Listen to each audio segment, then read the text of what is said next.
ॐ शुक्लाम्बरधरं विष्णुं शशिवर्णं चतुर्भुजं प्रसन्नवदनं ध्यायेत् सर्वविघ्नोपशान्तये। यस्य द्विरदवक्त्राद्यः पारिषद्यः परश्यतं विघ्नं निघ्नन्ति सततं विश्वक्सेनं तमाश्रये।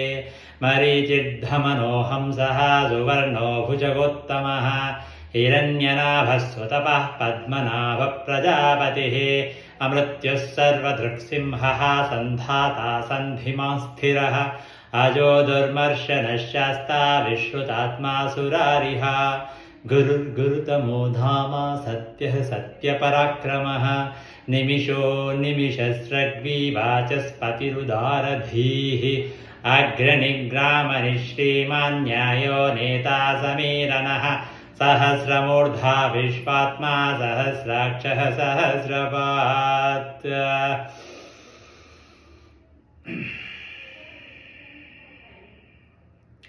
अनसूयात्रिसम्भूता दत्तात्रेय महामते सर्वदेवाधिदेवत्वं मम चित्तं स्थिरीकुरु शरणागतदीनार्ता तारकाखिलकारका सर्वपालकदेवत्वं मम चित्तं स्थिरीकुरु सर्वमङ्गलमाङ्गल्य सर्वाधिव्याधिभेषज सर्वसङ्कटहारिंस्त्वं मम चित्तं स्थिरीकुरु स्मर्तृगामी स्वभक्तानां कामधोरिपुनाशनः भुक्तिमुक्तिप्रदः सत्त्वं मम चित्तं स्थिरीकुरु सर्वपापक्षयकरस्तावदैन्यनिवारणः योऽभीष्टदः प्रभुः सत्त्वं मम चित्तं स्थिरीकुरु स्थिरीकुरु स्थिरीकुरु। ॐ